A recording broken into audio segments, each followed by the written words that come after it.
Hi everyone, this is Sudhakar Bhogam. Welcome to ఎస్బిటెక్టివ్స్. ఈ వీడియోలో కాపీ కన్స్ట్రక్టర్ గురించి నేను క్లియర్గా ప్రోగ్రామ్ ఎగ్జిక్యూషన్ చేసి చూపిస్తాను. వీడియోని స్కిప్ చేయకుండా వరకు చూడండి, మీకు ఈజీగా అర్థమవుతుంది. మీరు ఇక్కడ డిగ్రీమ్స్లో కానీ బీటెమ్స్లో కానీ ఎక్కడైనా ఇంటర్వ్యూస్కి వెళ్ళినప్పుడు కాపీ కన్స్ట్రక్టర్ గురించి క్వశ్చన్స్ అయితే అడుగుతూ ఉంటారు. దీనికి సంబంధించిన తీరుపాటు కూడా నేను బోర్డు పైన ఎక్స్ప్లెయిన్ చేశాను. ఆ వీడియో మీరు చూసినట్లయితే ఆ వీడియోకి సంబంధించిన లింక్ నేను డిస్క్రిప్షన్లో ఇస్తాను. ఆ వీడియోస్ అయితే ఒకసారి చూడండి. ఇక్కడైతే మనం ప్రాక్టికల్గా చూద్దాం. ఇక వీడియోని స్టార్ట్ చేసే ముందు మన ఛానల్ కొత్తగా చూస్తున్నట్లయితే మళ్ళీ సబ్స్క్రైబ్ చేసుకుని పక్కన బెల్ ఐకాన్ ఉంటుంది. అందులో ఆల్ సెలెక్షన్ అయితే మనం అప్లోడ్ చేసే వీడియోస్ ముందుగా మీ నోటిఫికేషన్ వస్తూ ఉంటుంది. అలాగే వీడియో చూసిన తర్వాత ఒక లైక్ కామెంట్ అయితే కంపేర్ చేయండి. వీడియోని మీ ఫ్రెండ్స్గా షేర్ చేయండి. మనకి ప్రోగ్రామ్ అబ్జర్వ్ చేసినట్లయితే ఫస్ట్ అయితే హెడర్ ఫైల్, తర్వాత యూజింగ్ నేమ్ స్పేస్ ఎస్టీడీ, తర్వాత ఒక క్లాస్ అయితే డిజైన్ చేశాను. క్లాస్ నేమ్ వచ్చేసి రోబో. ఇక్కడ ఒక డేటా మెంబర్ అయితే తీసుకున్నాను ఎక్స్. నెక్స్ట్ ఒక డిఫాల్ట్ కన్స్ట్రక్టర్, తర్వాత ఒక పారామీటరైజ్ కన్స్ట్రక్టర్. ఈ డేటా మెంబర్కి వాల్యూ అసైన్ చేయాలి కాబట్టి ఒక పారామీటర్ కన్స్ట్రక్టర్ తీసుకొని ఏఎన్ఎక్స్కి అసైన్ చేసినాను. నెక్స్ట్ కాపీ కన్స్ట్రక్టర్ ఒకటి రాశాను ఇక్కడ. ఓకే, సో ఇప్పుడు కాపీ కన్స్ట్రక్టర్ ఏ విధంగా రాయాలనే దీని గురించి నేను తీరుపాటు క్లియర్ ఎక్స్ప్లెయిన్ చేస్తాను బోర్డు పైన. ఆ వీడియోకి సంబంధించిన లింక్ నేను డిస్క్రిప్షన్లో ఇస్తాను. ఆ వీడియో ఒకసారి చూడండి.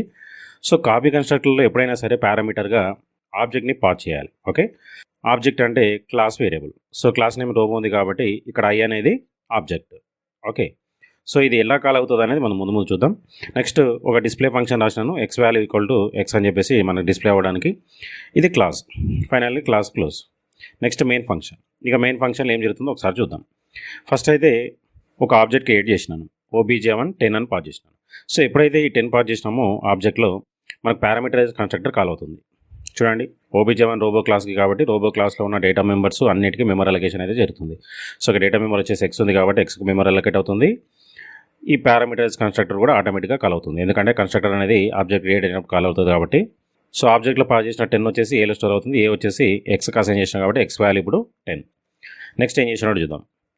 నెక్స్ట్ OBJ1 డాట్ డిస్ప్లే అన్నాం. OBJ1 డిస్ప్లే అనగానే ఈ డిస్ప్లే మెథడ్లో ఏం రాసాం చూడండి ఒకసారి. ఈ డిస్ప్లే మెంబర్ ఫంక్షన్లో cout X value equal to X అన్నాం కాబట్టి ఎక్స్ వాల్యూ ఈక్వల్ టు 10 అని మనకు డిస్ప్లే అవుతుంది. నెక్స్ట్ ఇంకొక ఆబ్జెక్ట్ ఎడ్ చేసాం, OBJ2. సో ఇక్కడ వాల్యూ ఏం పాస్ చేయలేదంటే ఇది 0 ఆర్గ్యుమెంట్ కన్స్ట్రక్టర్, అంటే default constructor. Default constructor call అవుతుంది. ఇది మనకు డిఫాల్ట్ కన్స్ట్రక్టర్. ఎప్పుడైతే డిఫాల్ట్ కన్స్ట్రక్టర్ కాల్ అవుతుందో ఆబ్జెక్ట్కి మెమరీ అలొకేట్ అవుతుంది. సో ఆబ్జెక్ట్ మెమరీ అలొకేట్ అవుతుందంటే రోబోలో ఏమేమైతే ఉన్నాయో మెంబర్ ఫంక్షన్స్, డేటా మెంబర్స్ అన్నిటికీ మెమరీ అలొకేషన్ అయితే జరుగుతుంది. సో ఎక్స్కి అయితే ఒక మెమరీ అలొకేషన్ జరిగింది. నెక్స్ట్ ఇప్పుడు ఏం చేస్తున్నామంటే మెయిన్గా కాపీ కన్స్ట్రక్టర్ ఎందుకు యూజ్ చేస్తామంటే ఒక ఆబ్జెక్ట్లో ఉన్న డేటాని ఇంకో ఆబ్జెక్ట్లోకి పాస్ చేయడానికి.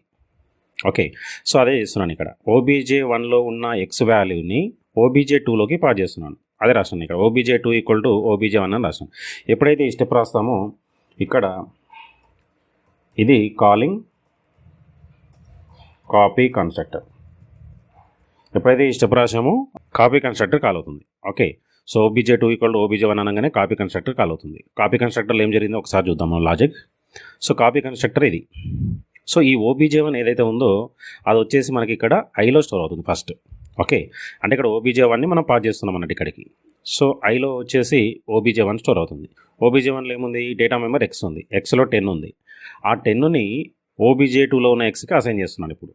ఓకే, మరి అది ఎలా అసైన్ చేస్తున్నాం ఒకసారి చూద్దాం. ఈ ఎక్స్ అనేది OBJ2లోది, ఈ ఎక్స్ ఏమో ఐలో ఉన్న ఎక్స్. ఐ డాట్ ఎక్స్ అంటే OBJ1 వచ్చేసి మనకు ఐలో స్టోర్ అయింది కాబట్టి ఆ ఎక్స్ వాల్యూ 10 అనేది ఇక్కడికి వస్తుంది. ఓకే, ఆ వచ్చిన ఎక్స్ వాల్యూని ఈ ఎక్స్లో స్టోర్ చేసిన. ఈ ఎక్స్ ఏంటి అంటే OBJ2లోది.